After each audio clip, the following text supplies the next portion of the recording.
Hi అండి. ఇది వచ్చేసేసి బోబోటి మనకు చాలా బాగా ఫేమస్ అయింది కదా. ఇంతకీ ఇది దేంతో తయారు చేస్తారో ఏమన్నా ఐడియా ఉందా? తెలియకుంటే ఈ వీడియో ఒకసారి చూడండి. దీన్ని కర్ర పెండలం అని అంటారు. కొన్ని చోట్ల కర్ర పెండలం అంటారు, ఇంకొన్ని చోట్ల ఆల్వార్ గడ్డ అంటారు. ఇంగ్లీష్లో అయితే టపియోకా అని అంటారండి.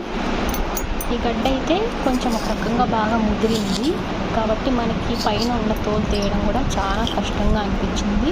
అదే లేత గడ్డలు అయితే మనకి చాలా ఈజీగా వచ్చేస్తాయి. ఇవి చెట్టు వేర్లండి. వేర్లని కట్ చేసి ఈ విధంగా తెచ్చుకొని మనకి ఉడకబెట్టుకొని కూడా తింటారు. ఆల్వార్ గడ్డ హెల్త్కి చాలా అంటే చాలా మంచిది. చూడండి, ఈ ఆల్వార్ గడ్డకి పైన ఉన్న లేయర్ మొత్తం తీసేసేసి ఒకసారి వాష్ చేసి ఇట్లా చిన్న చిన్న ముక్కలుగా కట్ చేసుకోవాలి. కట్ చేసుకునే ముక్కలన్నీ కావాలంటే ఒకసారి వాటర్లో సోక్ చేసుకోండి.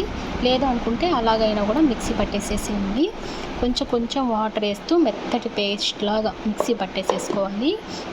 తర్వాత ఒక కాటన్ క్లాత్లో వేసి మొత్తం స్ట్రెయిన్ చేసేసుకోవాలి. మనం వాటర్ మొత్తము కింద ఒక బౌల్లో కలెక్ట్ చేసి పెట్టేసేసుకుంటాము. ఈ బౌల్ని ఓవర్ నైట్ మొత్తం కదిపించకుండా అలాగే పెట్టేసేసామంటే కింద మనకి స్టార్చ్ అనేది వచ్చి అక్యుములేట్ అయిపోతుందన్నమాట. ఈ స్టార్చ్ని మనం బోబో టీకి మెయిన్ ఇంగ్రీడియంట్గా యూజ్ చేస్తాము. చూడండి, మార్నింగ్ ఈ వాటర్ అంతా వంపేశాక కింద మనకి ఈ విధంగా స్టార్చ్ మొత్తం అలాగే ఉండిపోయింది. ఈ స్టార్చ్ని డ్రై చేసేసేయాలి. డ్రై చేసి పౌడర్ ఫామ్లోకి కన్వర్ట్ చేసేసుకుంటాం అన్నమాట.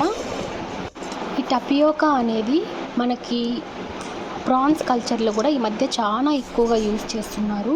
ఎందుకంటే దీంట్లో మంచి బెనిఫిషియల్ ఎఫెక్ట్స్ ఉండడం వలన మనకు ప్రాన్ కల్చర్లో కూడా ఎక్కువ యూజ్ చేస్తున్నారు. ఇప్పుడు చూడండి, ఈ పౌడర్లోకి మనకు కావాల్సిన ఫ్లేవర్, మనం చాక్లెట్ ఫ్లేవర్ కావాలనుకుంటున్నాం కాబట్టి చాక్లెట్ని వేస్తున్నాం ఇక్కడ. సో చాక్లెట్ని తెచ్చి ఇందులో బాగా మిక్స్ చేసి కొంచెం కొంచెం వాటర్ వేస్తూ చిన్న ఉండలాగా కలుపుకోవాలి. వాటర్ కొంచెం ఎక్కువ లేకోకుండా తక్కువగా చూసుకొని చిన్న ముద్దలాగా చేసుకోండి.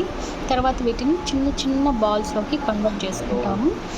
ఈ విధంగా బాల్స్ కన్వర్ట్ చేసుకున్నాక ఒకసారి టపియోకా ఫ్లోర్లోనే కోటింగ్ చేస్తామన్నమాట. ఈ విధంగా చిన్న చిన్న బాల్స్ అన్నీ చేసి పెట్టుకున్నాక పక్కన ఒక బౌల్లో వాటర్ బాగా బాయిల్ చేసి పెట్టుకొని ఆ బాయిల్ అవుతున్న వాటర్లో వేసి ఒక 20 minutes వరకు కుక్ చేయాలన్నమాట. కుక్ చేసేటప్పుడు అవి కొంచెం పైకి స్పూన్తో అనండి, లేదంటే అలాగే స్టిక్ అయిపోతాయి. తర్వాత వాటిని చక్కెర పాకంలోకి ట్రాన్స్ఫర్ చేసి మరొక 5 minutes పాటు కుక్ చేస్తాము.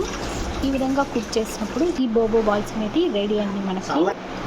నేనైతే ఇక్కడ బోబో బాల్స్లోకి బనానా యాపిల్ మిల్క్ షేక్ వేసి తీసుకున్నాను. బనానా యాపిల్ కొన్ని పాలు మిక్సీ పట్టేసేసి షేక్ లాగా చేసేసుకొని పైన కొంచెం బాదం పలుకులు వేసుకొని బోబో టీ రెడీ చేసుకొని తాగామండి. టేస్ట్ అయితే చాలా బాగుంది. టేస్ట్ కంటే కూడా మనకి హెల్త్ పరంగా అయితే చాలా మంచి మంచి బెనిఫిట్స్ ఉన్నాయి. సో మీరు కూడా ఒకసారి ట్రై చేయండి, మీకు కూడా నచ్చుతుంది.